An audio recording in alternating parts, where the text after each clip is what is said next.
We are being hypnotized by people like this. Newsreaders, politicians, teachers, lecturers. We are in a country and in a world that is being run by unbelievably sick people. The chasm between what we're told is going on and what is really going on is absolutely enormous. Oh yeah, dude. There's some Nephilim. It's like we all know what's going down, but no one's saying shit what happened to the home of the brave. These motherfuckers, they controlling us now, and no one's talking about how they made us modern-day slaves. And everybody's just walking around, head in the clouds, and won't awaken to a dead in the grave. But then it's too late, we need to be ready to raise up. Welcome to the end of days. Everybody is slaves, only some are aware that the government releasing poison in the... Welcome back, ladies and gentlemen, to another episode of Nephilim Death Squad. I am David Lee Corbo, a.k.a. The Raven. That is Top Lobster, the father of disinformation. How old am I? Dabbing. Oh, God, disgusting. Before we get into today's guest, a little reminder, sometime around the 30-minute mark, we're going to go live exclusively to patreon.com/Nephilim Death Squad. You can continue enjoying this show, engaging in the live chat, gaining early access to episodes before they're released, early access to Bohemian Grove tickets when they're dropped, and a little discount code off of merchandise. I did it. You did it? I did it. Unbelievable. I Here was we so go. embarrassed for you in this It's right moment. here. Yeah, if you guys can click on it. I did it. It's been months, but it's there. There Go. it is, guys. Enjoy that discount code off of merchandise from toplobster.com. Do we have that pulled up? There it is. All of our super dope designs. It's really top. Just crushing.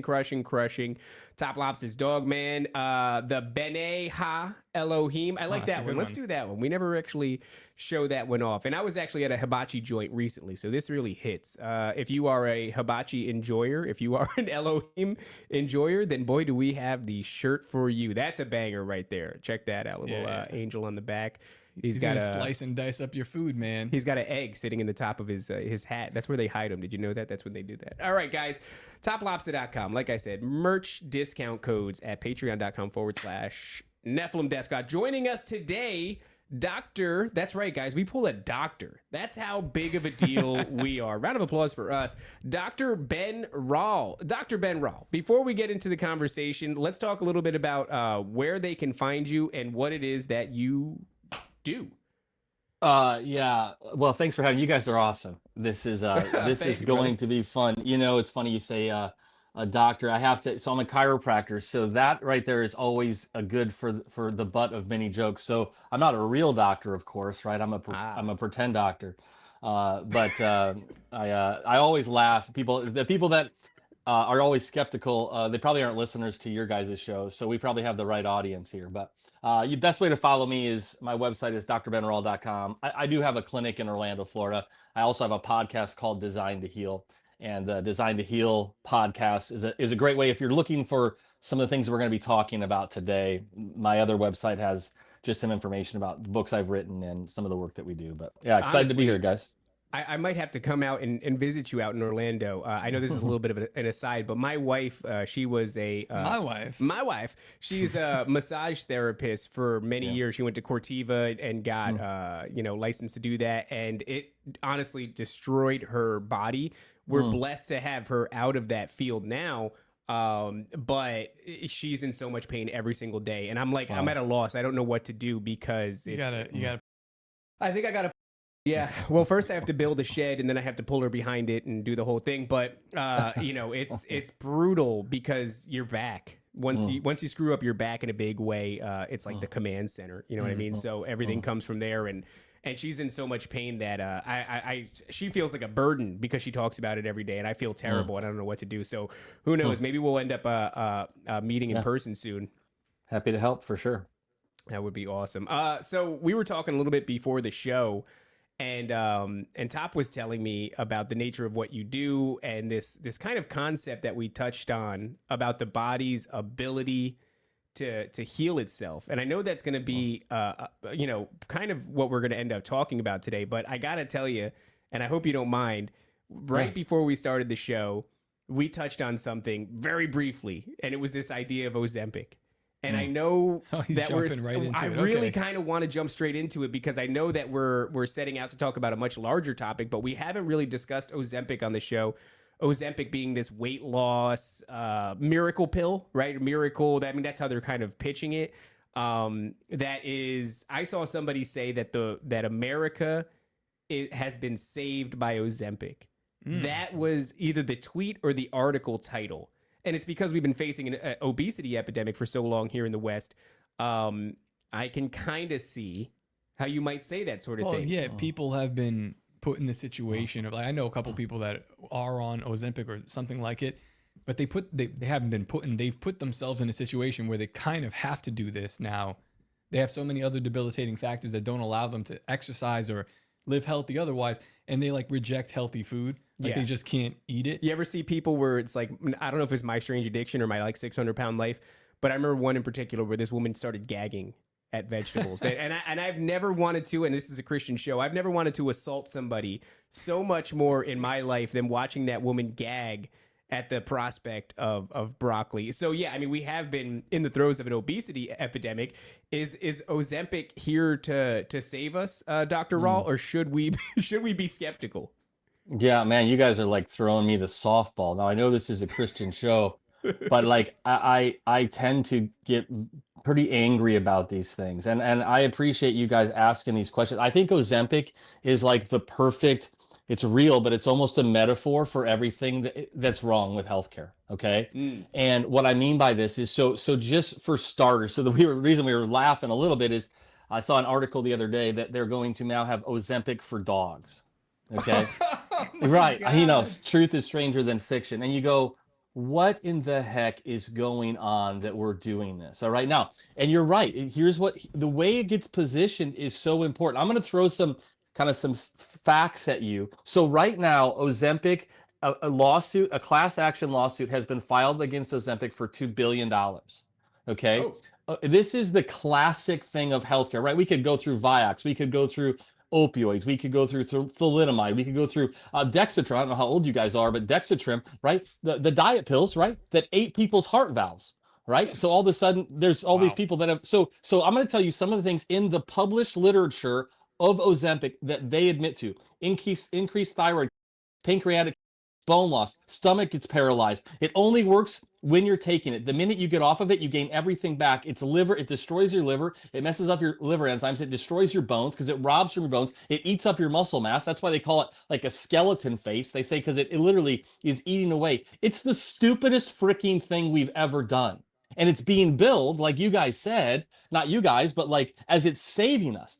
And the obesity, here's one for you. The obesity, like you talked about, you know, the United States, we certainly lead the way in that. September is Childhood Obesity Month. We're also lead in childhood obesity. And the American Association of Pediatrics, which I detest, has said that the first line of defense for childhood obesity should be Ozempic. A first line of defense. Wow. The first thing that you should do. If that doesn't make you realize that whole industry has been captured, and I am totally okay with telling you that the modern healthcare enterprise is, now that might be strong for some people and you can turn it off now if you want to, but I'll prove that to you over the course of this show. The fact that we have turned physiology, we poison ourselves, we pour stuff down our mouths all day long, and then we get sick and fat or whatever else you want to say. Go for it. Dude, you could say. Yeah, it's just he's not allowed to say it. Oh yeah, I'm not allowed to say it. so here and then we're like, we're not that stupid. That's what literally one of my podcasts I just wrote. It said Ozempic for dogs. Are we really that dumb? Like if you can't see that, then I don't know. Honestly, I'm worried for you now. You know, Top, you had said, I think you had said, like, you know, you can see that some people get put in this last ditch effort, right? Like they've been so sick for so long, and I can appreciate that concept, but you know, I think some of you guys said that you had kids. I've got 2 kids. Like to me, that's like bad parenting. What I mean by this is like it's an excuse and a justification. Okay. And as long as we keep dangling these carrots out there, right? And we say like, oh, well, you know, all these other health risks that they have associated with obesity, hey, at least we're getting them to lose their weight. But the problem is just like everything else, they don't have the data to actually prove that point. It's only been on the market. It became the best-selling drug. 90% of Ozempic is sold in the United States of America. It's not made in America. It's made overseas by another company, Norwegian company, Novartis, I believe. And 90% of the market is the United States of America, right? And it's getting covered by insurance companies at, I think it's $1,100 to $1,700 a dose. And so I I hate Ozempic so bad. Okay. And not because I'm anti people losing weight or anti this, it's because it exposes what they're trying to do to people, which is it's not your fault. There's nothing you can do about it. We have a drug to save you.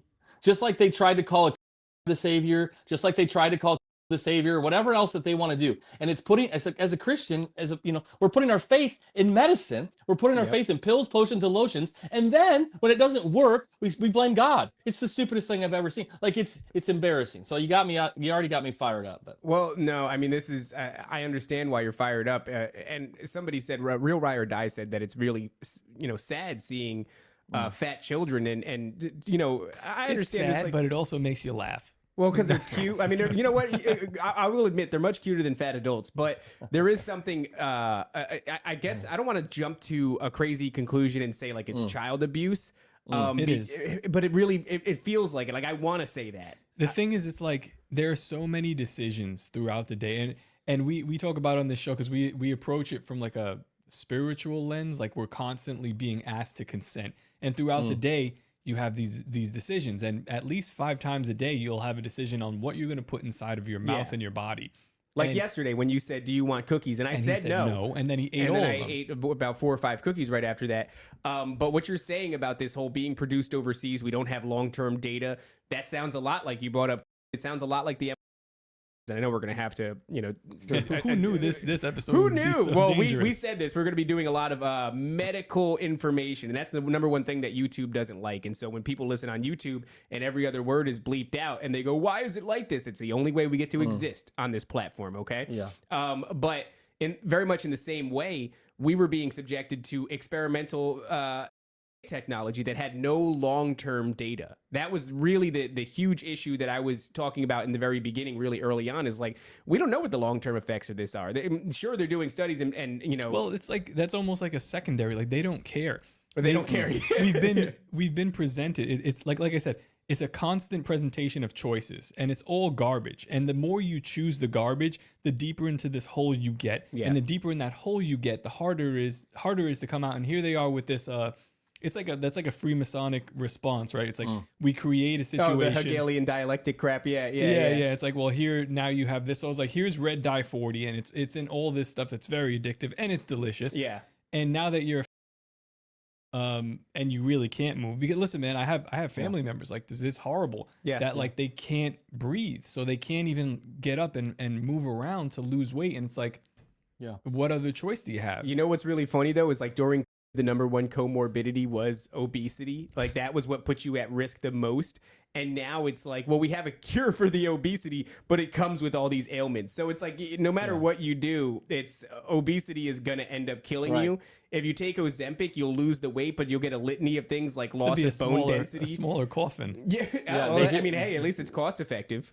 They just said, and one of the things that just came out is actually causing blindness, right? Another one. There was a great, he's a Harvard doctor, Dr. Abramson, and he was talking about statin drugs. And his wife was a cardiologist, and he just said, this was his statement, and made me think of it when you said coffin. He said, and this is such a perfect example. He said, dying with corrected cholesterol isn't a successful outcome. His point is there's not studies that show that taking statin drugs reduce your chances of death. It may lower your cholesterol, but it doesn't stop you from having a heart attack and dying. So we sell it. So to your point, we say, hey, I got this family member. I mean, I'm with you. I know many people on these medications, and they thought that was their only choice, but it didn't actually. They might have lost some weight, but they still die the same way, or they die from something else, or they die sooner. I just had a patient go to a funeral last Saturday, a young lady who, I mean, this is really what happens. I had a patient, and she was, or a friend of theirs, and they said, yeah, I know I should get on Ozempic. I know there's all these side effects, but I really just need to lose some weight. She gets on it. She was fine, healthy. I can't prove this one to you, but young female in her 30s, within months of starting to take Ozempic, pancreatic and dead. Okay. Another one was a woman who took Ozempic, and she had her friend, and these are friends of mine, and she was kind of embarrassed that she was taking it, right? She's like, I know I don't want to take it, but I'm having a hard time losing weight. She takes it. She has a mental breakdown. She gets put in the hospital, mental breakdown. One of the side effects of these medications is literally people losing their minds. I had another patient who's an executive at a hospital in Orlando. She got put on Ozempic, same thing, wanted to lose some weight. Well, she's good friends. One of the doctors there actually wrote the protocols for Ozempic, puts her on it. She starts measuring her blood levels. I have all of her blood levels, specifically her liver enzymes. Fine. Starts Ozempic. All of a sudden, her liver is like, it looks like a diseased liver. All of her enzymes off of the chart. So we have to frame this appropriately. These are man-made synthetic drugs that you're dripping in your body. What universe are we living in thinking that is going to get us healthy? That'd be like saying, I'm going to become a better, Christian by, doing more porn. Like, what are we doing here, right? But I feel better when I do it. Well, what the flip are we doing? That's the same thing, though. Like, I understand that we need to be more transparent with the litany of side effects when it comes to this sort of a thing. And I agree with that. But I also wonder how many people that's actually going to stop, because I've been talking about this on the show for the past few episodes, but I recently went on a cruise and me and my family were subjected to whatever kind of like television they had going on where, it wasn't like a streaming service. So we're getting a lot of commercials, and these commercials are kind of aimed at, I guess, boomers. And so we're getting a ton of medication ads. And everything is like happy people skipping through the field, which we've been subjected to for a long time. They made bits about this back in Chappelle's Show day, in his sketch comedy show, about as people are skipping through the field, as there's an old man holding his grandson above his head and spinning, and he's carrying his wife on his back. They're also listing off the side effects, and the side effects are like, anal fissures, retinal failure, suicidal thoughts, like any horrifying thing you could possibly think of is what they're rattling off. Explosive diarrhea, you name it. And it's not stopping anybody. It doesn't seem to be slowing the industry down. In fact, it's only grown since the early 2000s. The pharmaceutical industry is now probably the most lucrative, the most, I guess, financially successful industry that we have to show here in America. And we've been telling people that you're going to die of explosive diarrhea for over a decade. It's not slowed anybody down. So I'm just wondering how many people would still opt to do this thing. I mean, the information's there, very similarly to it was like, if you bothered to look, you would find a lot of information on the, you would find a lot of information about the statistics that should have made you slow down and scratch your head. And yet we still went barreling towards this. There's still people that went and got for a hamburger or a beer. So it's like, man, I don't know what we've done to the psychology of Americans, but even if you showed them, hey, in order to take Ozempic, you got to go sit in this room for an hour and we're going to show you every single thing that can happen to you. What percentage of those people would still come out and be like, I don't know, being fat sucks? Gosh. So just a couple of things, and you guys probably know some of this, but maybe for your listeners, there's only 2 countries in the world that allow direct-to-consumer advertising for drugs: United States and New Zealand. And New Zealand's is very regulated. It wouldn't be what you would think here. It'd be a very generic commercial, right? Ours here are just what you described. So with all of the nations in the world, the United States is 5% of the population of the world. We consume about 75% of the medications. Like, it's insane. We're the sickest industrialized nation in the world. We have the worst infant mortality and maternal mortality rates in the world. Like, now much of this isn't exposed, like you said, it doesn't make the news. Why doesn't it make the news? Because pharma owns the advertisement agency. They're the budgets for most of these farms. So like, it's not, so you're right. Like, I don't disagree with you. I was thinking about the Milgram's experiment. If you remember that, it was out of Yale. You guys would know the study. They took, this is important to remember though. They brought people in and they were asking questions to a person behind the wall. And if they got the wrong answer, they shocked them, right? And then this is where they studied how do people respond to authority. So they had a person with a white lab coat on and a clipboard, and they would stand there and they would just say, keep going. And then they 65% of the people went all the way to 400 volts, where the people on the other side of the wall are screaming, stop, begging, and then they just stop responding. So this person literally thinks they shocked somebody to death. And they were willing to do that because somebody with a white coat stood next to them and did that.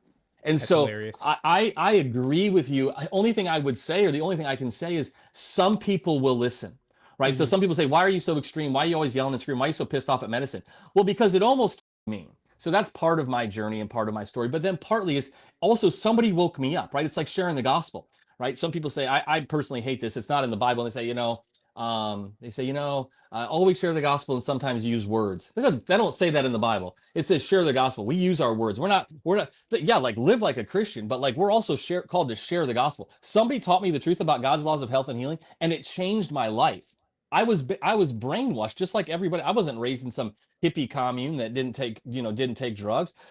Somebody talked to me one time and helped me understand that the body is designed to heal. And it was like, how come I've never thought about that? Because all I'm thinking about is evidently it's not designed to heal. Look at all the people that tell me how many drugs I need, and Uncle Bob is sick and Scotty's fat. What's going on here? And so, there is almost you can have a sense of helplessness. I remember during, like you were talking about, just being so frustrated, right? Like, my family never wore a mask. I never put a mask on my face or my kids the whole time. And, I've gotten thrown out a lot of stores. My wife got sprayed in Trader Joe's with antiseptic like she was the plague. My wife's an attorney, right? Like, don't do that to her. And so, but I understand a lot of people they don't have the to do that. They don't have the guts to do that. They're sheep. And that starts from our education system. That starts from just authority. Do what they say. Do what they tell you to do. And once those scales are ripped from your eyes, then you see the world obviously very differently. But yeah, one of the things that really kind of broke that illusion for me, there's obviously a ton of stuff. Like I was actually talking about just today, I made a tweet, and it was how Facebook will show you your memories from so long ago. So 16 years ago, I posted on Facebook, and I said, I must have read an article or something that cued me off to it. And I said, the swine flu has already 25 people here in the United States, and they are considering mandating it this coming fall. And I said, are you going to get your and it kind of goes to show you that this sort of thing has been happening for quite some. Oh, here it is actually. Swine flu have already 25 people in America so far. They want to make them mandatory this upcoming fall. You're going to get one. So, and to me, that screams, they're not trying to find actual viable ways to heal Americans. They are forwarding an agenda, and that is like a dry run. They're doing a little bit of a trial run. They're testing the waters here 16 years ago. And obviously that one never came to pass. But they do that constantly. It's like, swine flu's coming.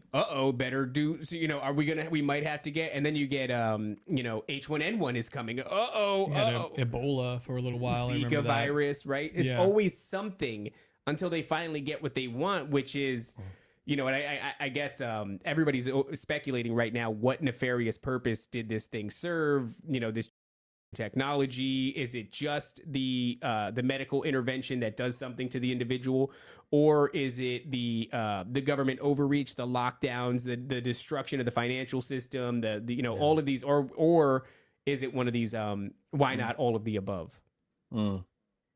I remember when that H1N1 came out, or when that swine flu, and I was in practice. I've been in practice about 21 years, and I was in practice, and I was one of the most devastating experiences I had a patient that was pregnant, and they scared her into getting that. She waited in line at the fairgrounds to get the. I think she was like 6 months pregnant or 5 months pregnant. This is why I call healthcare. Okay, as she's sitting there, she waits in line. She gets the. As she gets the, she feels her baby die. Her baby starts like moving around and, like whatever, if you will, kicking, just kind of fighting for its life. And then it dies. And, causation isn't always correlation or whatever, but like, I think we can do the math on that one. And so when we have something that gets injected into people, and even if you use that one as 25 people, look at how people freaked out about that and they pulled it off. Yet we have, who knows for sure how many people but there's 19,000 reported deaths to the VAERS system alone that haven't been properly investigated. So we certainly have reasons to be concerned. When we sit in a place where healthy pregnant women are being feared into going and getting with chemicals in there that can cause a baby to die, my friends, we have a problem. And we can't just look at that. And this is what I mean. People need to get their heads wrapped around this.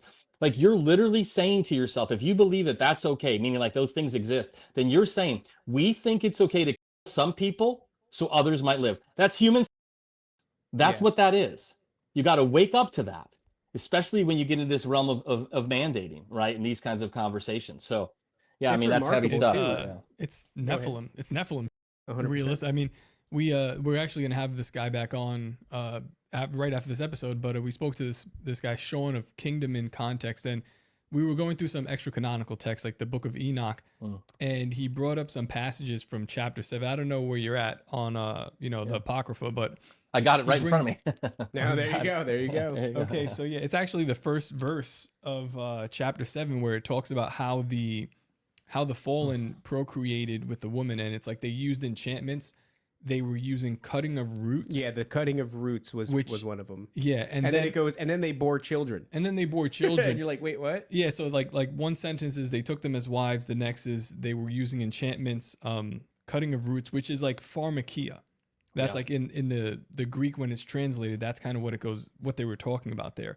And then they bore children, and it's like when you look at that, you're like, wow, were these ancient astronaut theorists, were these ancient angels like using these techniques, and are we still using them today? And is this book true? Are we learning the art of makeup, the art of war from these entities? And why has it become so diluted? Why is it not what God meant it to be? If God meant it to be this at all? And it makes a lot of sense when you just mentioned humans, which is, I think it's crazy to say, but I think that's a huge part of what we're looking at here, especially with, I mean, we have the abortion clinics that are outright, which are on its face humans, and there's really no hiding it at this point. But what we do with these mass rituals, the propaganda campaigns, in order to get people to consent to these things, and then you see the effects of it, and you're like, how could this be anything other than that? And dude, the rituals and the propaganda campaigns to get people to accept these things is like a huge portion. Yeah, of it. they've got to accept at some, like, that's why the mandates are weird, right? There's that level of consent that's not there, but yeah. I had a friend of mine, he uses this example, and I think it's a good one. And he said, if there was this organization that did a lot of wonderful things, whatever, built wells in Africa and did all this wonderful stuff, but once a year they took a newborn child and sacrificed it, like you would probably say, not supporting them. Are you talking about Mr. Beast? Are you talking about what happened in Haiti during the relief efforts? Yeah. Like not gonna send them a check, right? Actually, what I'm talking about in this instance is that when it comes to the childhood, many of those contain tissue cells. Okay, so this cell lines from tissue cells, many of them, for example, they were tested. None of them contain, but they were tested on tissue. So in order them to come to market, tissue cells were used. I would encourage your listeners to go watch what do they call that when they sit people down legally? A deposition. Deposition with Stanley Plotkin. Okay, Plotkin, Dr. Stanley Plotkin. Dr. Stanley Plotkin he's considered the grandfather of Godfather of. It's actually called, the book they use in medical school is Plotkin's. At the CDC, the gavel they use is called Plotkin's gavel. Okay, and so there's a 9-hour deposition that he is in, and it's one of the most unbelievable depositions that you will watch. And he talks about, and this gentleman right here. And they actually talk about him. They literally said, well, because it was the reason the case existed. It was a divorce case between a mother and a father who had different opinions about, and so that was how this testimony came to be. And there's a statement in there where the attorney asks him, but what do you think about, like, on religious rights? And he says, are you an atheist? And Dr. Plotkin says, yes, I'm an atheist. He says, I'm more than happy to go to hell for this. Okay, that's a weird thing to say. And that's a weird thing to say. So when that is the fountainhead of our current situation, and that's applauded, and we put that as the Plotkin gavel at the CDC, and textbooks named after him, and he's on every board of every pharma company, and that, like it's not. I'm not extreme. I always say to people, I'm extreme. That's extreme. Taking 68 babies and cutting them up and trying to make something out of that and get into people. That, my friends, you have to answer for. For me, saying that I'm going to trust the immune system God gave me, that's not extreme. What a wild concept to go. What if we blended these up and put them in people? Is a that's. I mean, you want to talk about some sort of, and people, we're talking about the It's propaganda aspect of things. It's wild because what that tweet from 16 years ago, that's roughly 10 years before pops off, and you said like 25 deaths, and they pulled the swine flu. They go, sorry, we can't do that. What they managed to do in 10 years with the propaganda is insane, to the fact that we would all line up despite the amount of deaths on VAIDS or whatever the hell it's called being reported in excess of like 19,000 or something like that. It's why a doctor, chiropractor, also has to have a podcast. Yeah, it's very sad. Like you have to create your own propaganda to battle against this in a form. This is what this show is. Like, this is how I started doing this. Like, how I started working in media and podcasts is specifically because of what happened and the injustices that I thought were happening. I was like, you know what, I'm gonna talk about it. And we started like talking about it. I mean, we use comedy in a way to kind of cut through because we're not smart. Well, you have to too. It makes it more palatable. But that propaganda thing also happened on the abortion front, because somehow we convince women that killing their unborn child was synonymous with reproductive rights, with their rights, with feminism, with pushing back against attempts to suppress women. And so, like, we have twisted everybody's mind when it comes to these things that are. Man, I think, fear is the virus, right? And when people, one of the things that you said there, I think what was really revealing about in part, or some things you're talking about, is it really reveals how much love we have for like self-love. Like, I'm willing for like, I'm okay with there being fetal tissue in that if it might make my life better. Like I've seen the studies on anti-aging. The weakness of the anti-aging movement is that most of that is built on the backs of human death.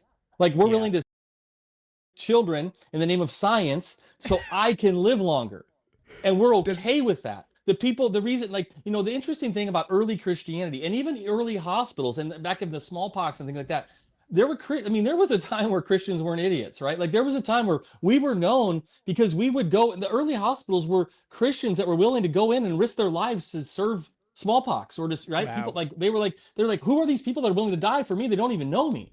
And now, it was shut down the church. My Bible says, lay hands on the sick and they shall recover. 2020 church has said, shut down, stay home. We don't want to see you.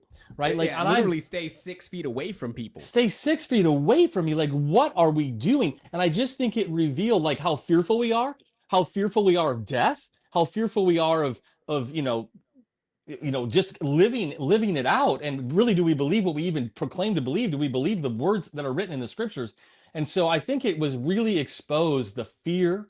We're called to fear one thing. The fear of the Lord is the beginning of all wisdom. The rest of this is manufactured, propaganda, like you were saying. And just so happens to be, in healthcare, because we are created in the likeness and image of God, and he knits us together in our mother's womb. He knows the hairs on our head. Like, it's such a powerful place for the enemy to attack, right? Like, we spend, $4.5-5 trillion a year on healthcare, like, kind of whatever. And what have we done? I think 4 years in a row, the life expectancy has gone down. Suicides are through the roof. Depression is through the roof. 25% of all childbearing age women are on antidepressant medications. Like, and we're calling this success. Like, we're the sickest we've ever been. We have the sickest kids in the history of the world. The number one area growing is pediatric. Like, what part of the modern health enterprise are you calling successful? It's a pile of like, what do you want to, like, prove me wrong? Like, show me the breakthroughs. Show me what's happening. And it's not there. We're more, so anyway, I say that because people are still hypnotized, right? Mm-hmm. And to your point, I think in their fear, right? I had a woman tell me the other day, she went in, she had a 3 millimeter disc herniation. Like, that's very small. Okay. Like, if you can think about that, just very tiny. And she had gone in to the doctor, and she, for whatever reason, she recorded it and she shared it with me, but I didn't ask her to do that. She just did that. And he says to her, if you don't get surgery, can I guess? That's exactly what I was going to say, is surgery. Yeah, they want to cut you. Right? If you don't, it's crazy. If you don't get surgery, you will wake up paralyzed. Wow. And I was like, So if you, to your point, I think if you wouldn't know any better and you're not skeptical and you're just think, you know, the Milgram's experiment, just because you have a white lab coat on, you know everything, and you tell me that I'm going to be paralyzed if I don't have surgery. I mean, most people are going to get surgery. Like, you're going to fall for that. I mean, agree with, they shouldn't, but they will. So she comes into me and she said this, it was powerful. And then throw back at you guys. She said, Dr. Ben, she was like mad and angry, and she's, you know, she's awoke to this stuff, but she goes, I can't get that image out of my head. Right. And I was like, exactly. Why are we so fast to believe in disease? Why are we so fast to accept a label, a diagnosis? But God forbid somebody speaks life into you, admonishment, life-giving, right? That you're designed to heal, creating likeness and image of God. Your body's done more things. Your body does more things in this millisecond than we even know how to do. Trillions of things in every single cell, every single second. I say this often, you know, in all history of all time, of all the scientists, everything, they've never made one single living cell. Yet in the 20 minutes we've been talking, your body's made millions of them without being told what to do, without getting a pill. So we need to like look at the wisdom of the ages, the Holy Spirit within, the God within, and we need to understand that power compared to like the best that man's got. He says even the smartest is ridiculous, right? That's the paraphrasing massively from the scriptures there, but like even the wisest of you is foolishness to God. Okay, yet we look at scientists out of Baylor say that we know less than 1% about the workings of the human body. Well, I wouldn't take my car to a mechanic that know 1% of working on cars. All right. The reality is the body is infinitely complicated, and we have to be really, really, really careful about messing with that thing and acting like we're improving it. And it's shown itself not to be true. It's shown itself not to work out by all of the things that we're talking about today. Man, you know, my wife was she still is a nurse, a registered nurse. Yeah. And when we moved to Florida, she got really sick from some crazy circumstances. She had Lyme disease, and it popped up. We had no idea. It ran the gamut on her of everything that it could, you know, affect. And she was bedridden for a month. She ended up seeing one doctor, and he wanted to put her on a pill that I don't know what it is, but she said she would have been on it for the rest of her life. And she recognized what the pill was, and she was like, I can't do that. And now this is someone who's firmly planted in Western medicine because it's what she went to school for. And she wasn't like, you know, she didn't get the or anything, thank God, because that could have been like, I've seen marriages broken up over, you know, that kind of stuff.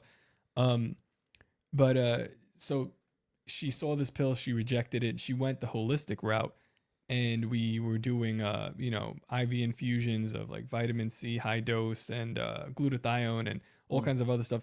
Actually, I saw you had interviewed Dr. Peter McCullough. The doctor over here that we went to was associated with him through the FLCCC, I think at the time. I think that's the organization. So I saw that outside. I was like, okay, this lady, you know, is probably better than a standard doctor. She helped out, and we saw more people, and we actually started going to the chiropractor as well. We stopped since because it's expensive, but we were going there, and all of these things like were extremely beneficial, just like the holistic route of, I mean, if you go out into the pantry now, it's just all kinds of supplements and like that out there. Yeah, this guy's got like a small vitamin shop in his pantry. You know, parasite cleanses, supplements, chiropractor, help just eating right or trying to eat right. You guys did red light therapy as well too, right? Yeah, red light therapy, the sauna. We have a sauna up there, and I'm telling you, dude, within like 3 months, like we completely turned her around, and she's good now. But otherwise, she would have been reliant. I'll tell you what. Yeah, a lifelong drug would have been better. I think. I don't know why you guys went through all that. Maybe surgery. They should have just cut her open, right? I think she should still be on that medication right now. I don't know why you're. So what's a fascinating if you go to my podcast, I had an episode, and I'm just trying to think of her last name. Oh my gosh, she's from Stanford. She wrote the book on Lyme disease. I'm using this as an example. So glad to hear your wife recovered. But look, because Lyme can be a battle, right? But it's pretty much acknowledged now that Lyme disease was. And they put it in ticks, and they use ticks. They drop them off. They sprayed them over. They dropped them off. So here we sit, right? Where we live in a place. Oh my gosh, I wish I could remember her name. She's a great interview. She really blew the whistle. She got to all of the notebooks from the guy that worked in the labs, and blew the whistle on a lot of this. And it's really important, because if you don't, and I just believe this, if you don't understand, it's like if you don't know how bad something is, then you won't know you're in a fight. You don't bring a water gun to a wildfire. If you don't know how corrupted the medical system is and the science, some of the top medical journals editors, for the BMJ to the Lancet to the New England Journal of Medicine, are on record of saying, for example, one of them said that only 6% of the science that makes it in those journals is reproducible or valid. Another one said that 90% of it is bought and paid. Like, this is a problem. And God bless your wife. I don't mean nurses are some of my favorite people because they see most of the BS. They see the egos and the destruction of the docs, and then they're the ones left to pick up the mess, right? And and stuff. It's not the people. It's not the people. It's the system, right? And the system. Well, my brother-in-law is the president of a hospital. It's a disaster. It's not his fault, but he's certainly not part of the solution. And so I think that until we realize how bad it is, we'll keep giving them the benefit of the doubt. We'll keep saying like, oh, what are you gonna do? Blah blah blah. And I think that's what's leading to so much of this just apathy. Yeah, it's like I get giving them the benefit of the doubt because we've been put in a situation where it's like, these are people that we know, that we love, that we care about. But I'm like, at what point do I say, listen, I understand exactly what's going on here. And it's some people are brought for sure. Like, I know that there are stipulations for doctors. If you have 100% compliance or close to it with your kids, you get all this stuff. But the fact is, they go through college, then they go and get their master's and they get their doctorate. And these things are very expensive. Then they start their private practice. And through Obamacare, you have to have all of this infrastructure set up before you could even be compliant, or they'll shut you down. It's like, so now you're in it a couple $100,000. Yep. And years of your life. Well, now I'm telling you what you have to do. By the way, you were put on that path since elementary school, middle school, high school. By the time you decided what you wanted to do, you were already indoctrinated into a system that said, oh, you want to be this or do this? You have to go through these pathways. But they see it. They see it when they're up close. I know that they see it. Once you get it up close, But the thing is, you cannot defer from it because there's so many monetary ties and then also social ties, right? I'll be rejected from the community. Ostracized, ridiculed, called a kook, all these things. Excuse my French, though. I don't give a fuck. Right. Because you know better. You should know better, and you can't be out there hurting people. So it's like, I don't know what to do. It's a diffusion of responsibility when you go, like, even once you realize and you do know better, you look around and you go, millions have followed this exact route, gone on to make money. Well, no, they've been threatened. You've been threatened in a way to continue your behavior, and you're being rewarded for it. But they understand what's happening, and it's like it's coming to a point where there has to be some sort of recompense for this. But I don't know what that recompense looks like, but I know one thing: we got to given these people too much time. Yeah, these poor people that are watching the show aren't allowed to watch anymore. If you want to prove to us that you have money, you know the spiel. Patreon.com/Nephilim Death Squad. You can continue enjoying this show, engaging in the live chat, or give it a week and the episode will drop for free in its entirety, although highly censored on YouTube. But otherwise, it's all for Patreon now. Goodbye to Rumble. To where do you put that? I know it's a controversial idea, but like, man, like I remember especially living in New York and dealing with this, I was like, what do I do? What do I do?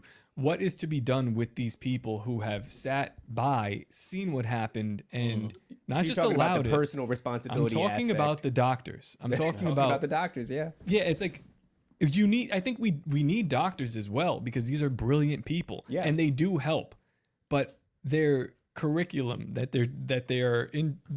everything is based off of maintenance, not curing. So they want to sort of keep a lifelong ready. And you can look at the trans movement as a big representation of that model, where it's like, we want to keep you coming back through the door. It's a business model rather than one where you actually heal the individuals. Well, some of it's a business model. Some of it is just straight detrimental to the health of people and is really hurting them, and they still do it. It's like, I don't know.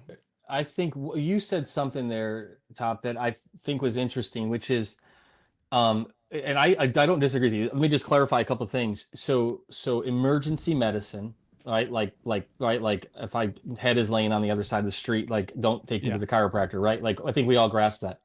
Here's what people don't really think about, though. So that emergency medicine, that's about 2 to 3% of healthcare. Okay, so we're talking about everything else here, right? 97, 98% of healthcare is the other stuff we're talking about: diabetes, heart disease, whatever. and they do a very poor job at that. But here's the point. So there was a study, 2009. This was published in the Journal of the American Medical Association. Dr. Kilo, Kilo, and another doctor, Masters in Public Health. Here's what they said, and I'm pretty close to his exact quote here. They said their summary at the end of it was, and the title of the article, I believe, was the Understanding the Harmful Effects of Modern Healthcare. All right. And so what they did, real simple, they just added it up. They did what we would do. They just said, like, how many people die from the drugs over, how many people this, how many people that. And at the end of it, their statement is, it's critical that we, understand, or it's possible that the modern healthcare enterprise is causing more harm than good. Huh. Okay. So this is crazy. Like, think of it like this. If we brought firemen into town and built a bunch of fire stations, and all of a sudden we start having more fires, more people dying in fires, and it's getting worse, and we're spending $100 million a year to have firemen in our town, like, something's not adding up. So although, and I think what you mentioned there is like, they do some good. The problem is, are we getting even close to an ROI? We spend 18% of our GDP on it, $5 trillion a year. People are mandated into it. People are forced to do things, to go to school, to do this other thing. And yet we're getting sicker and it's not working. Like, at some point, we don't just let them go, to your point. We don't just let them go like, well, they do some good. Well, shoot, there's a lot of things that do some good. My neighbor lady does some good. I don't give her $5 trillion to keep up doing what she wants to do. Like, it's not an excuse. I'm not saying you're saying that's an excuse. I just mean, like, this is the game that we kind of play, because there's this fear like, well, hey, what do we do? What do we not do? And the reality is, if the healthcare system did collapse, and I'm a believer that it needs to, then there's going to be a lot of a redistribution, right? There's going to be a lot of intelligent, smart people like doctors and nurses, your wife, those people that are, and there's been times where people tried to start like holistic hospitals and things like that, and they end just like you think, right? They get shut down by the authorities, right? They do anything they can to shut them down. So we really are in a difficult position. So I think most of what I try to do with patients right now is just do maybe what you guys are doing. You're just trying to, at the end of the day, it's your health, right? At the end of the day, it's the decision between you and your family, and, just encouraging people to engage in that model less, or try to find ways to get outside of it. I know it is frustrating. I just walked out of a meeting with a woman today who daughter has a pretty serious situation going on, and she wants to do holistic healthcare, but she's like, I can't afford it. It's one of my I really do hate that. I hate that for people, because, certainly sitting in a situation where, we do know that God created us, and he did a brilliant job of that. So it really breaks my heart. It'd be like saying that, salvation, I can't afford to be saved. You know what I mean? Right? Like, health in a sense is a gift. All health and all healing is God's grace in our lives. And it's a universal grace. It's there for the believer and the unbeliever. There's certain things that are available to believers as it relates to healing, but and the Lord had a lot to say about healing. 3/4 of the gospel, or the New Testament, is healing miracles, right? There's amazing healing in the Bible. When I wrote my book, Designed to Heal, I went from Genesis to Revelation and pulled out all the healing scriptures. There's healing scriptures in every book of the Bible, and about 75% of them actually had to deal with the mind. And I thought that was fascinating, right? Anxieties and stresses and things like that. Of course, there's the miraculous stories of rising from the dead and, bleeding for, 12 years stopping, and hunched over for 18 years. Some of my favorite miracles to talk about: blindness, casting out demons. These are very real things, and it still is real today. And so I just feel like, part of my hope is, as certainly for body believers, it's hard with the secular. I get it, right? Like, I don't know. They have faith in something else. They have faith in pills, potions, and lotions. But for people that claim to be Christians, then I think we need to have a serious conversation about, what does that look like? How do we walk that out, right? How do we actually live our faith out in that? Well, I kind of want to go back to something you were saying before in regards to Lyme disease and it potentially having been, and I do believe that. I say potentially just because I don't know it, but it is something that I suspect to be true. Honestly, I think it's 100%. Well, that's what I'm saying. Like, the symptoms that my wife had were insane. I mean, from her fingertips to her toes, to vertigo, to like just about any kind of one of the worst you could think of. Yeah, it ran the gamut of everything. I was like, what the fuck? What are the symptoms? Pretty much everything. How do you heal it? Well, you don't. It's lifelong maintenance. But this idea that it was weaponized, that it was a bio weapon, is something that I suspect deeply to be true. And it's wild, because I imagine they did that under cover of night, right? But they don't have to do that anymore, in the same way that they propagandized us to believe that, like, abortion is part of the reproductive rights, or how 10 years before we said no to the swine flu, but then we say yes to the and a burger and a beer, is the same way now that they seem to be comfortable enough telling us we're going to engineer mosquitoes and we're going to release them into public, and we're going to integrate them somehow one way or another with the and they were releasing articles about this for a time, and I try not to get too wrapped up in this because I think a lot of it is like fear porn, right? And I don't you know, we could have a larger discussion on this idea of fear that we were talking about earlier, and it very much resonated with me what you were saying, which is like the real illness, the real disease is fear, and I agree with that wholeheartedly. So I don't look at this one too much, but it does sound a lot like the tick situation, and you know, the Lyme disease bioweapon is the same thing that they're trying to do, but they're no longer doing it under cloak and dagger. They're doing it out in the open. They're writing articles saying, hey guys, don't worry. I know that you're fearful about, you know, we're engineering mosquitoes now. And when you think about the Zika virus and how there was like this big push for a moment where everybody goes, is that going to be the one? Is this going to be the new pandemic? And then that kind of fell to the wayside. I think there's two things about this. Number one, hugely dangerous that they're bioengineering mosquitoes to be, you know, I guess tiny flying machines. But number two, hats off to the propaganda that we exist in a time where you can tell us that in article after article and we don't burn you at the stake. Because there was a time where they at least had to do these things in some sort of deep underground military base and then release it colloquially. And they're now just telling us like, oh, don't worry, we're going to do it and you're going to enjoy it. I think that you bring up a really good point. So I don't know if you guys have seen this, and I agree with you. I can't give it too much in my brain sometimes because it will consume me.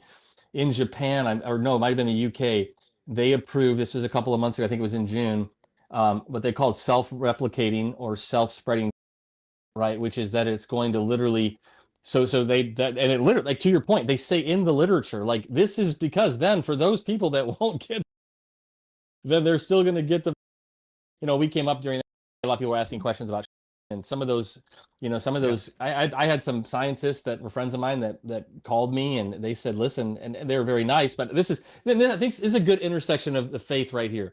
So he said to me, hey, Ben, if I was you, I know you lay out, adjust patients, that's physical job. I'd lay on them and have to do things. He said, if knowing what I know, if I was you, I would not see people. That's what he told me. Right. Oh, that's interesting. And I just said to him, I appreciate you calling me and I appreciate your perspective.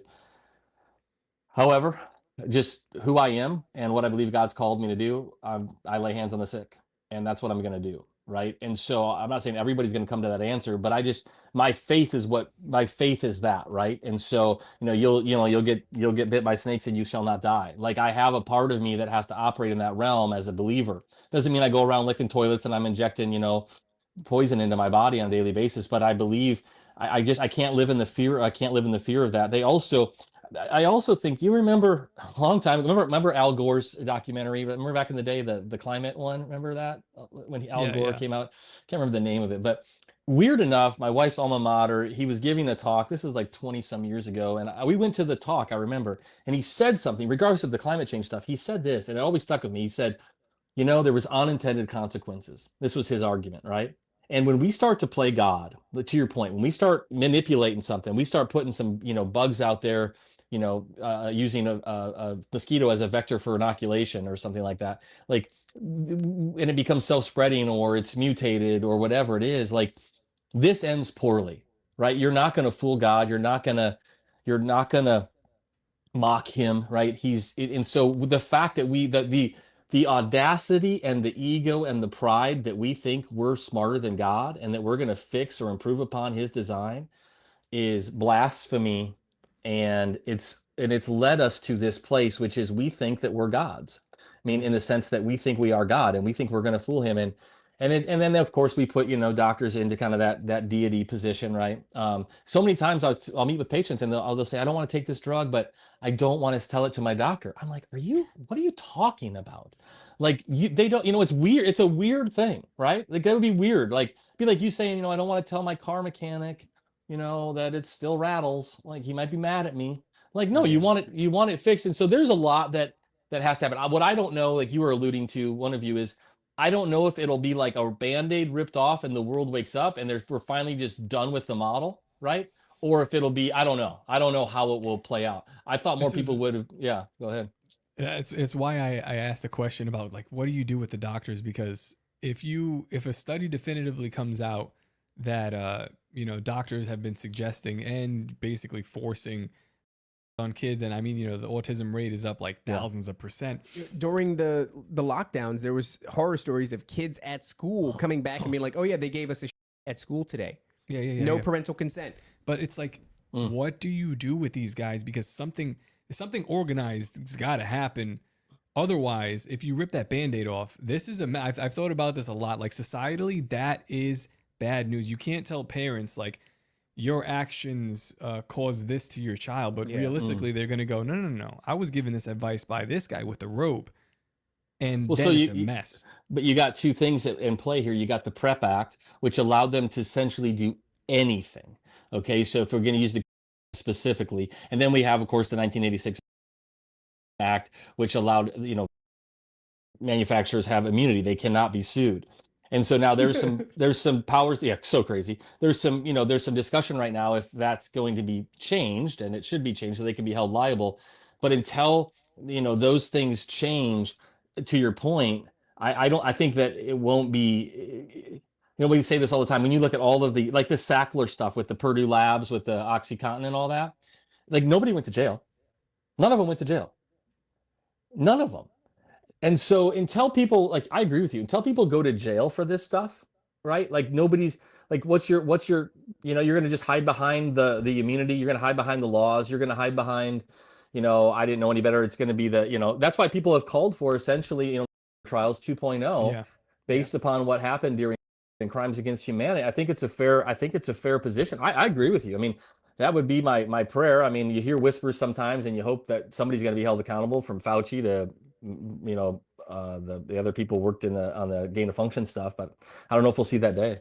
It just doesn't seem like it. I mean, Fauci was able to do the same thing twice in a row with the AZT situation and the AIDS epidemic. And it's like, as far as people being held accountable, who was held accountable for the crack epidemic of the 80s, where they used the cocaine to fund the Iran-Contra wars? And then you had Freeway Ricky Ross. He went to prison for some time. And I think the guy who flew the planes maybe went to prison. But what about all the opioid epidemics that hit us while we were guarding the opioid fields in Afghanistan? What about the guys facilitating the actual crack? That's what I'm saying. It's like, I don't know, historically speaking, nobody's held accountable. I think that's why, because I kind of came into the political sphere, into social media through this idea. And it's like, yeah, we're going to, prosecute Fauci and all these things. And then after a while, you're like, I don't think that's going to happen. Yeah. And then you have to look a little bit deeper.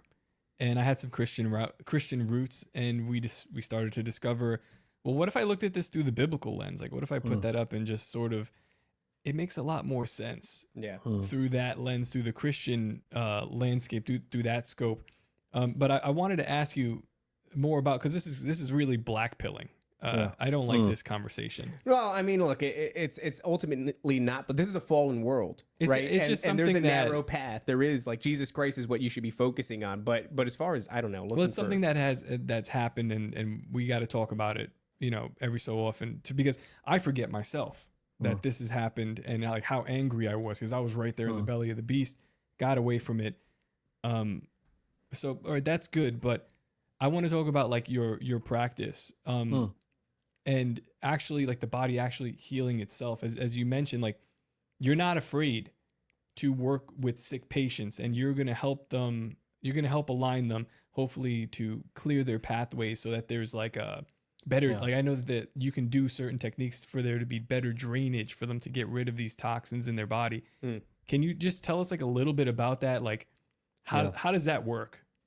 Yeah.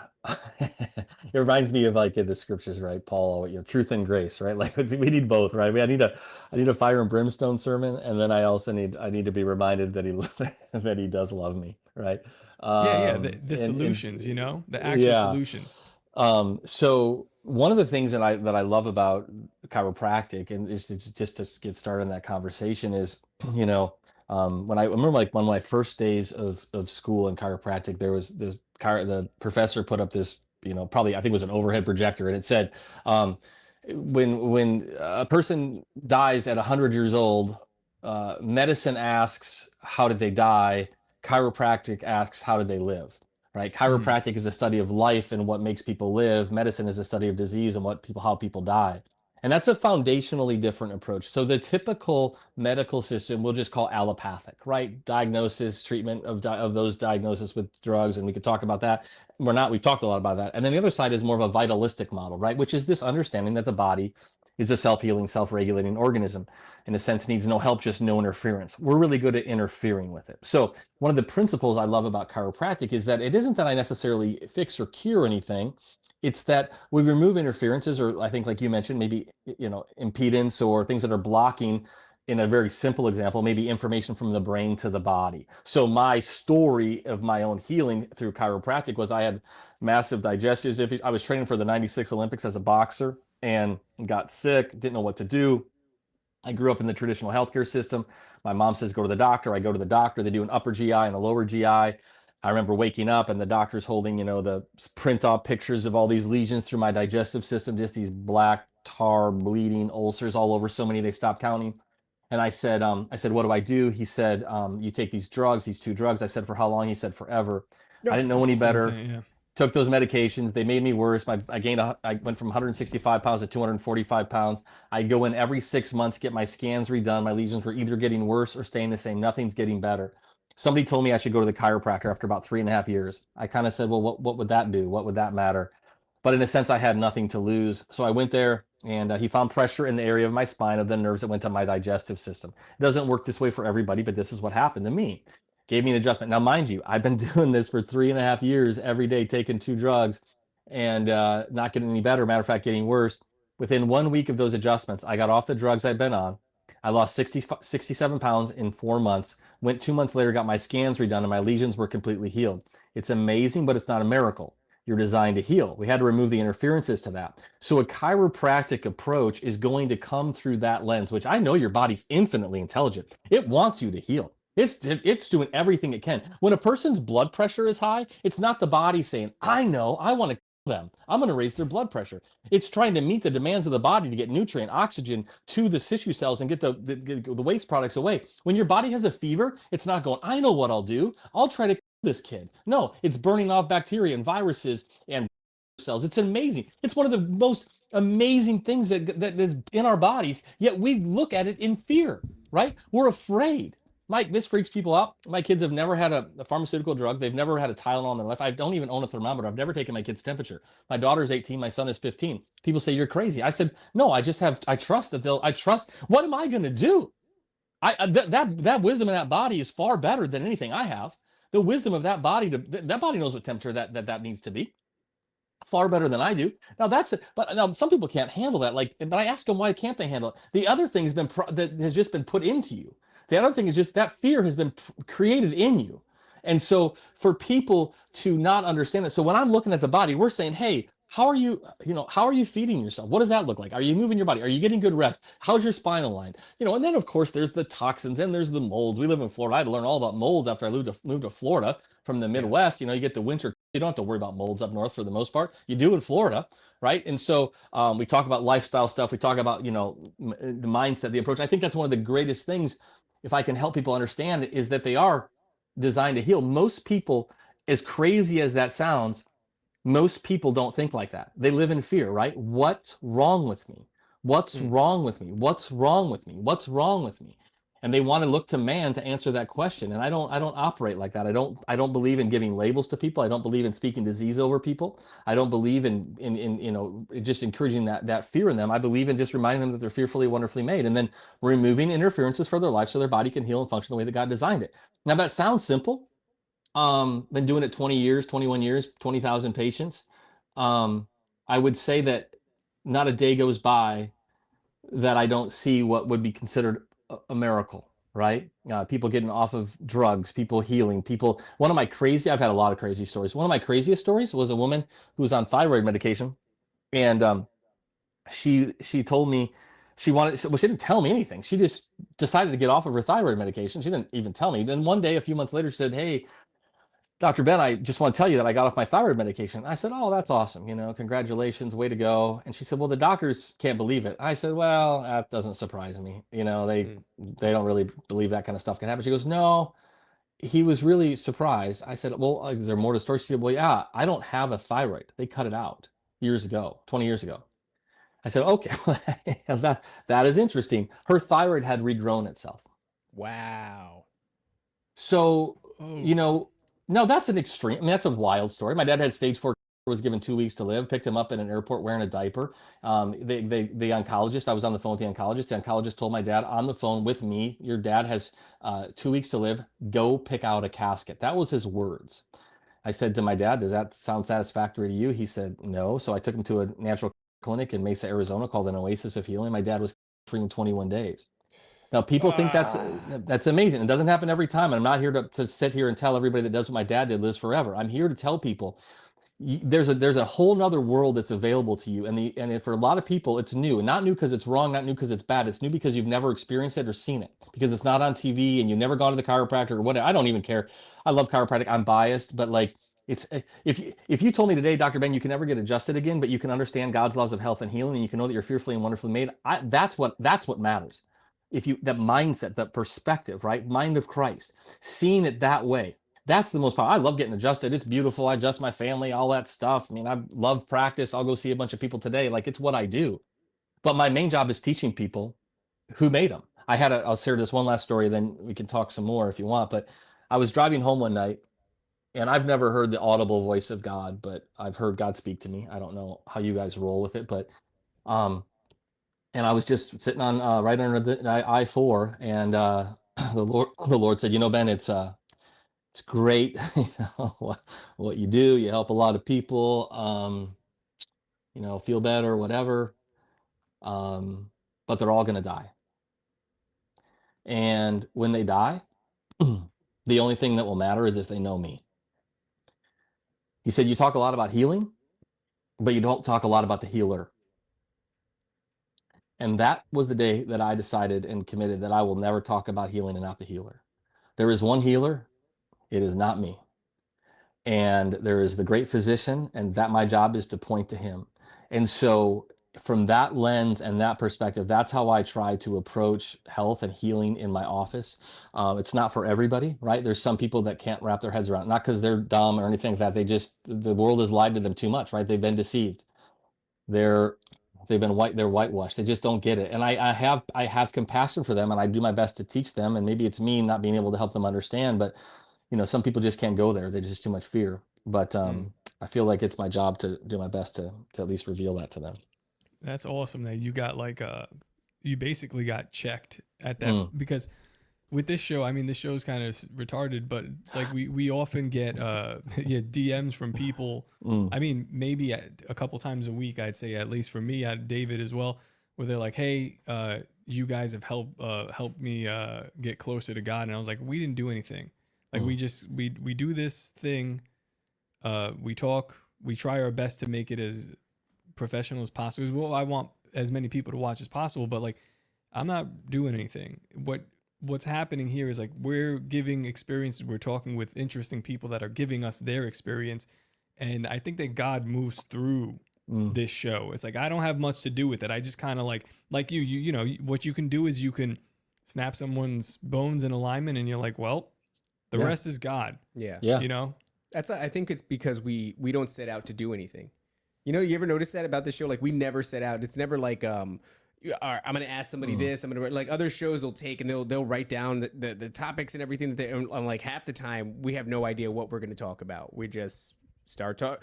I think the great consistency with this show is pursuit of the truth. That's it. We're just trying to get, a little bit closer to the truth each time. What do you aim? Like, what is Dr. Ben aimed at? If you're aiming your practice towards God, and it feels like everything else will just kind of naturally fall into place if that's where you're headed. And there's definitely, right, there's like a when I look back on my life, like I didn't always practice that way, right? Like even though I'd had my own healing that happened and I came out full of ego and I actually failed miserably in practice my first years, like I was losing everything, going bankrupt.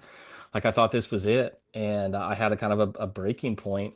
And it sounds a little cliche, but I mean, truly, I was like, at the rock bottom. And my wife, man, thank God for a good wife. And she just was like, babe, like just, and again, this will sound so cliche, but she just said, like, honey, like, just tell them the truth, right? Like, when you hear that, you always think you are already. Like, it wasn't like I was openly lying, but I was afraid they'd think of me. I was afraid, about this or that. And I was just like, man, well, I have nothing to lose at this point.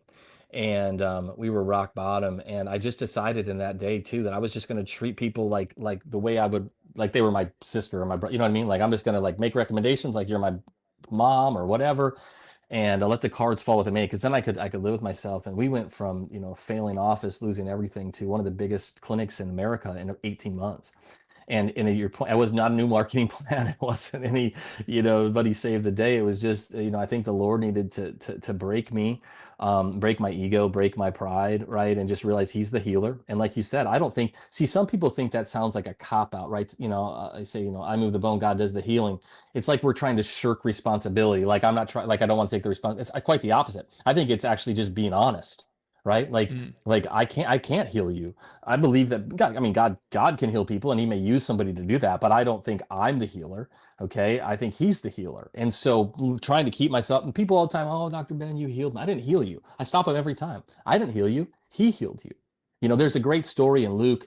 I think it's Luke. Oh gosh, it's the woman who is bent over. It says she'd been bent over for 18 years. She's sitting in the back of the synagogue. And I love the story because there's a lot of reasons. One of them, it's Jesus himself, and he's teaching. And it says that he sees the woman sitting in the back.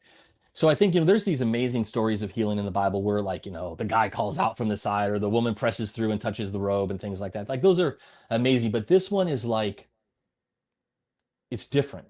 Like, she's sitting in the back, right? Like, you have to imagine, it says she'd been bent over for 18 years. Like, you have to imagine she maybe had given up, that maybe it wasn't going to happen for her, that maybe it was too late. And it says that he sees her. And I just, sometimes it's just showing up in that sense. She shows up, she puts herself in that position. He calls her out, he brings her up. It says the first thing he does is he casts out a spirit of infirmity. And I think that's an important thing for people to remember, because even in healthcare, when's the last time that somebody went to the hospital and they got a spirit of infirmity cast out of them, right? Probably not very often, yet we do that often in my office, all right? I mean, I pray for all of my patients. I lay hands on them and I pray for them. And I don't do that for show. I do that because I don't want to do it without it. Like why would I try to do it without it? And for those people that's really the cause of their problem, then that's going to be the only way solution. You're not going to be able to eat yourself out of that one. You can't do enough jumping jacks to get rid of the spirit of infirmity. So it says that he cast out the spirit of infirmity first. So dealt with the supernatural, dealt with the spiritual. Then he laid hands on her. And it says that she stood upright and she immediately began to praise God. And that to me is healthcare, right? You deal with, you give God the glory, right? And so, and when through this process of people, and listen, like you said, or we've said today, like we're all going to die. This isn't about living forever in the physical side, right? Like, I don't know. And people die from other things other than just heart disease and side effects of drugs, right? People get hit by cars and fall off of, roofs and drown. Like, this isn't about, I also don't believe in making health an idol. You know what I mean? Like, I don't believe, like, I see some of the health influencer stuff, and it's all about vanity and, biohacking and anti-aging. I'm like, no, this isn't, I'm not trying to hack God. I'm not opposed to those things. I'm opposed to those things as idols. I'm opposed if a person thinks I can't be healthy unless I do 86 cold plunges, 900 therapies, 8 million vitamins. Like, again, I do those things, but it's not my idol. It's a form of worship to my Father. And simply saying, if I'm exercising, I'm not doing it for a six pack. I'm doing it as a form of worship to the God that made me. Now, I know for some people that's a little bit too much, but I think it's honestly a better perspective. I think it keeps our heart right and keeps us in check. And I think if people could understand how wonderfully God made their body, that a lot of the fear that they have around health would go away. I think that's why, to your question about just like what goes on in my office, or how do I take care of people? And it's why we have the podcast Designed to Heal, because some of these conversations take a while, right?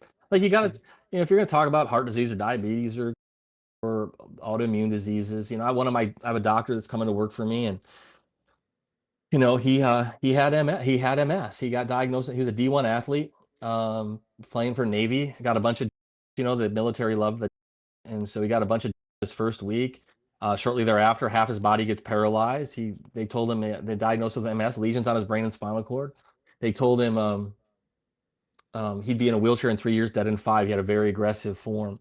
And he came back. They medically discharged him from the Navy. He came back to Florida. I knew his dad. He came to my office. I started taking care of him. He changed his lifestyle. The Lord healed him. He's completely healed, married, 2 kids, just finished chiropractic school, going to come back to my office. I mean, his brain scan, his lesions are gone and cleared.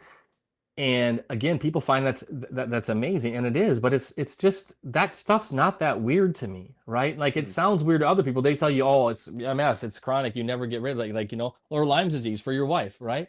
Like, well, don't tell them she's well. You know, I remember one day this lady, I was doing a seminar, and this lady came up to me afterwards, and she's like, I've worked in the hospital for 30 years, and I've never seen anything like that. And I was like, you realize how stupid you sound? Like, exactly. You've worked in the hospital for 30 years. I know you haven't seen it because you don't do any of this stuff. Like, what do you expect you're going to see? You mean everybody that comes in, you give pill, potions, and lotions and then send them out? You don't see people heal and get miracles? Well, yeah. Like, you answered your own question, man. Like, I live in a different place here, right? Some people will say, oh, you know, I don't see those miracles. I said, do you pray for them? Do you lay hands on them? I've never seen that happen. Really? Have you tried? Like, that's why it's happened to me. Yeah. It's as a baby, I was when my mom was giving birth to me, I had the umbilical cord wrapped around my neck twice, and they were telling her to push. It caused like severe damage to my spine and my neck. Wow. And all the way up until I was, I don't even know, maybe like 5, 6, something like that, I would get chronic earaches and like ear infections. So they'd be putting drops, and I'd be taking, you know, the pink medicine, all that stuff. I mean, until when I say excruciating, it was excruciating. They brought me to the doctor, and all he could suggest is, you know, here's more antibiotics. They put the earmuffs on and all this kind of regular stuff. And my parents were like, we're going to try the chiropractor. And the doctor flipped out on them. This dude, he was at the time, I thought he was a good doctor. Yeah. They brought me anyway. The guy did adjustments. And they were saying, like, if I continued on this path, I would be deaf in, I think, my right ear. It's always such a damning... Yeah, like, it's exactly coming. what you said. Yeah, like what's coming is you'll be dead. And honestly, I think that they were right, because you can't have that kind of severe pain in your ear without something collapsing, or who knows. It was crazy. Wow. The guy adjusted me for like 6 months or something. I was fine, and the doctor, the allopathic doctor, was furious with my parents and had nothing to say when I was fine though. But still mad. He was furious. He called my mom stupid.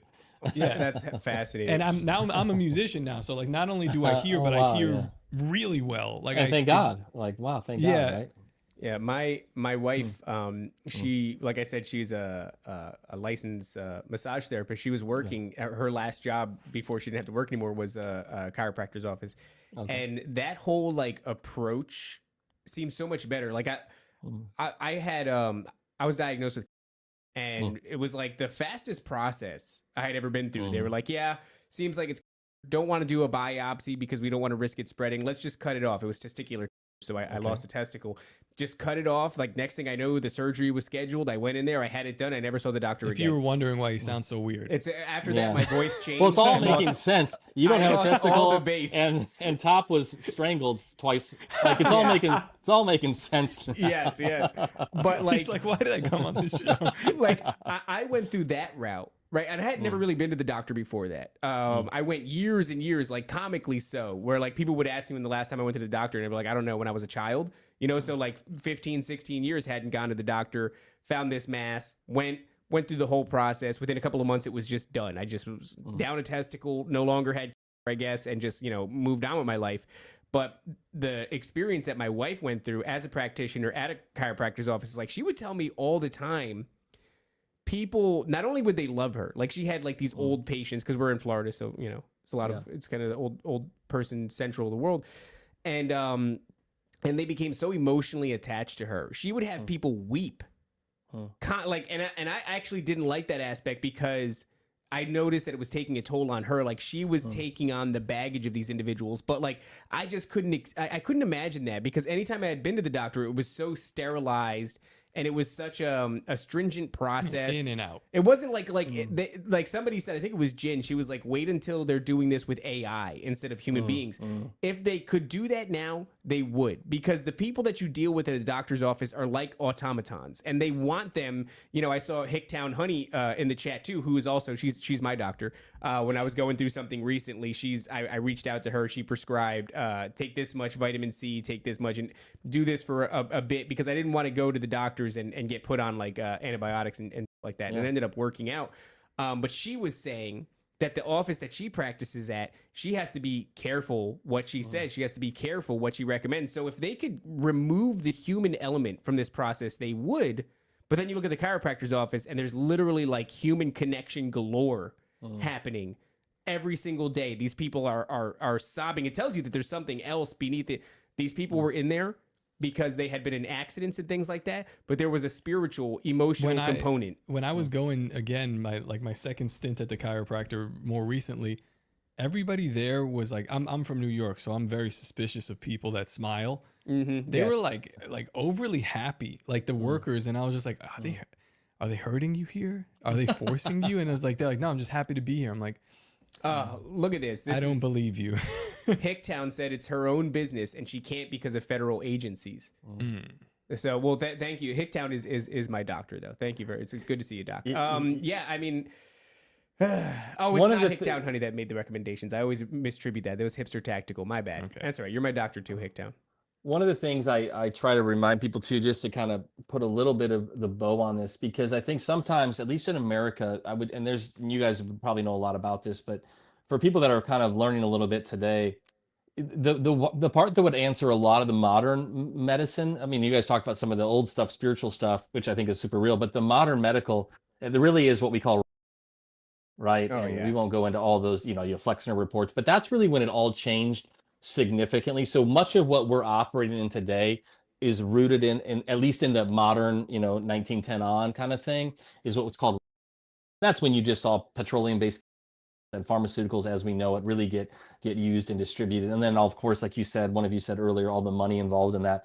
And so there is a bit of that's really what's destroyed a lot of what I think could be an amazing profession, i.e. healthcare, right? I think there's, important opportunity there. But so people are like, is this really it? I mean, just doing a cursor in the Flexner report, looking at what happened there will help explain to you a lot of how we ended up, at least in the modern era of healthcare. I just want to mention that for your listener.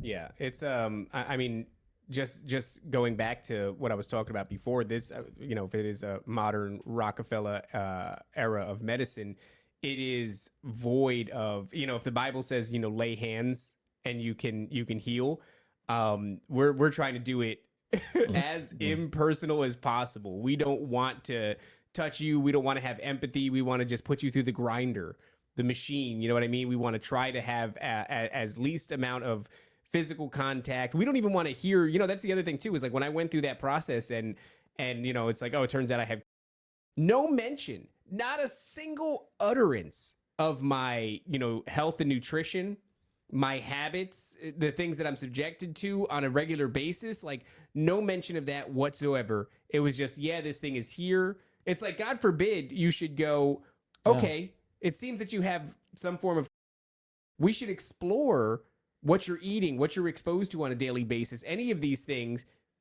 for fear of it happening again, because just cutting it out of you doesn't mean that you won't be subjected to the same elements that caused it in the first place. None of that at all. Yeah. And so it's the worst version that you could possibly have. And I think with AI, I mean, I have deep concerns over it, as I'm sure you guys do. But from a healthcare perspective, I think it really is the beginning of the end.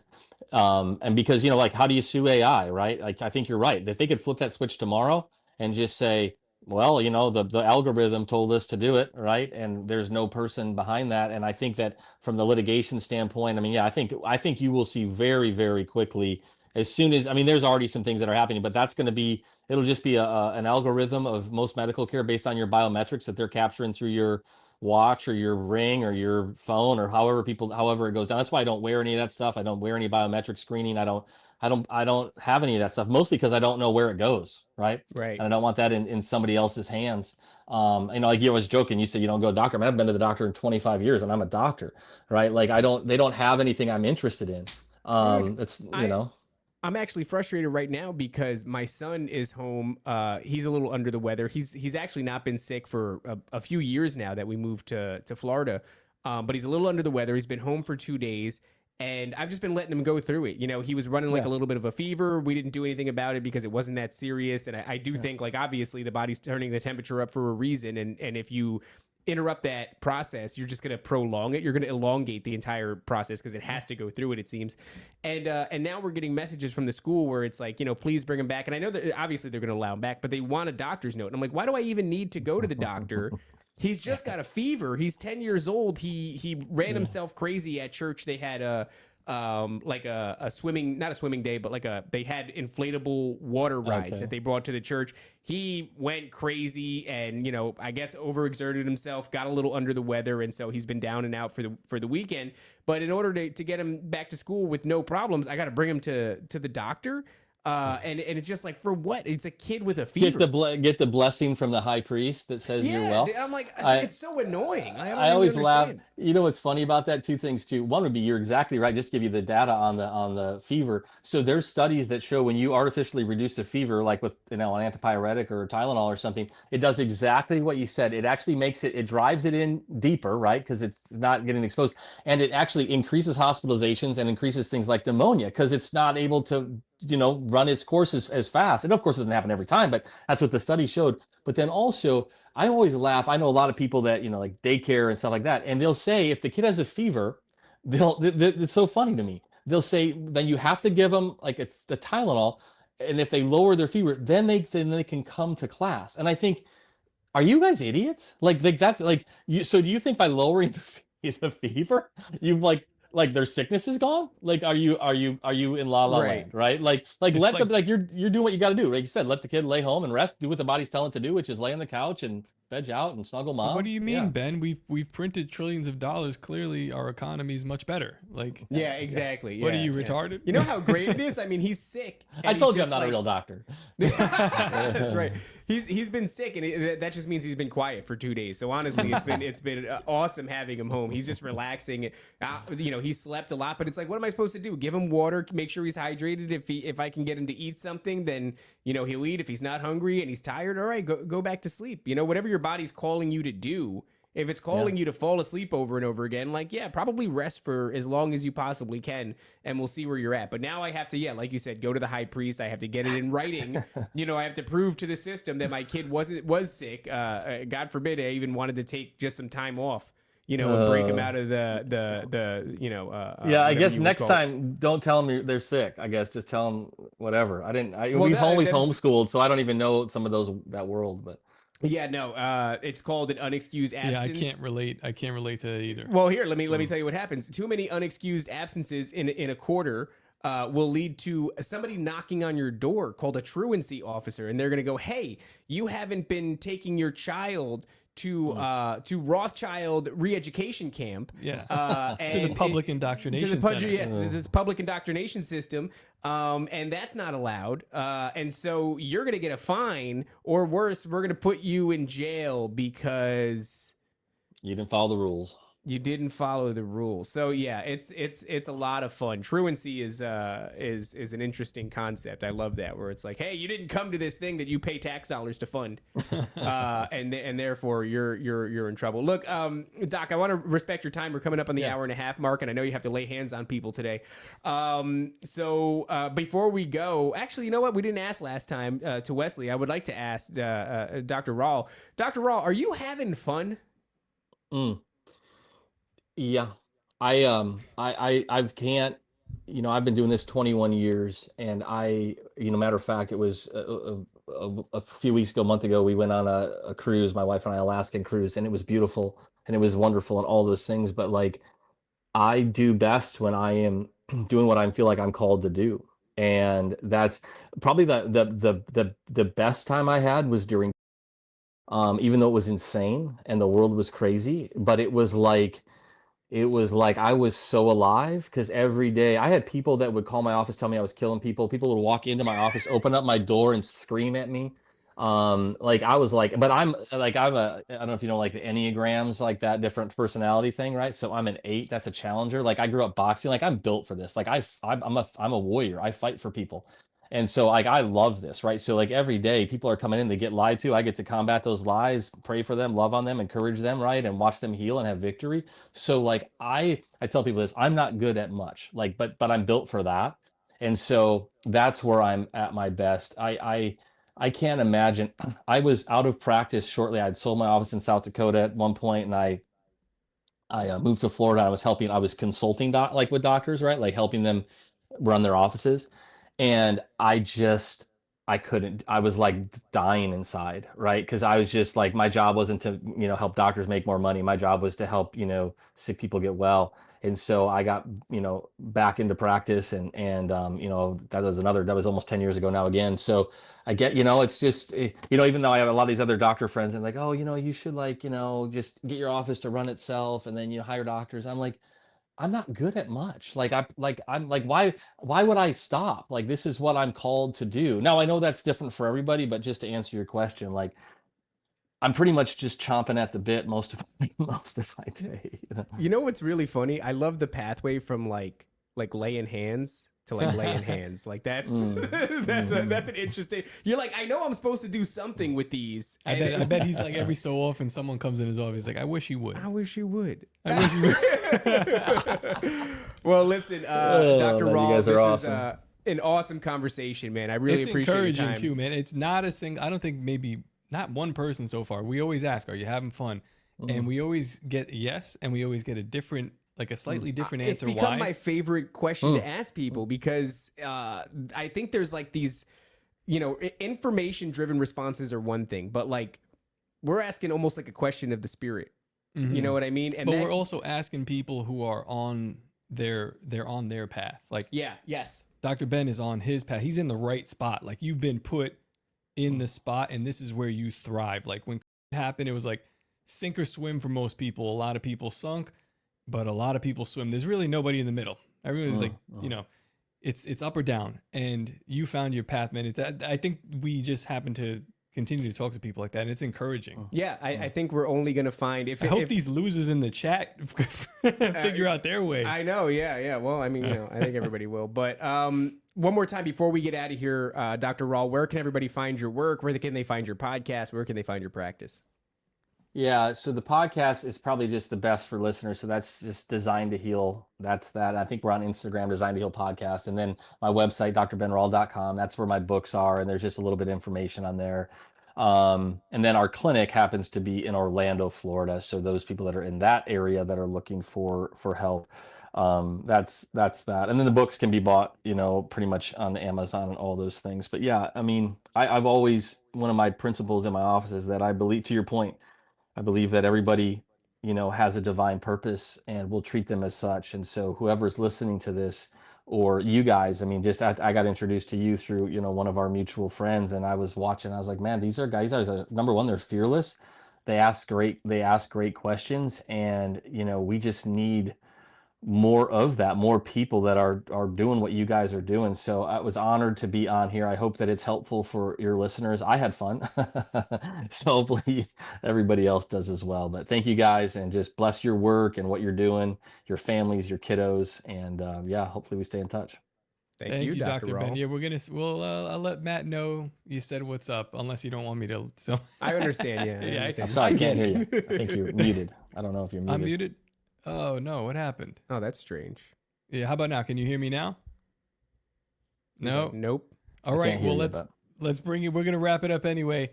Thank you, Dr. Ben. Guys, until a couple of minutes, don't forget to obey, submit, and comply. The greatest hypnotist on planet Earth is a oblong box in the corner of the room. It is constantly telling us what to believe is real. You can persuade them that what they see with their eyes is what there is to see.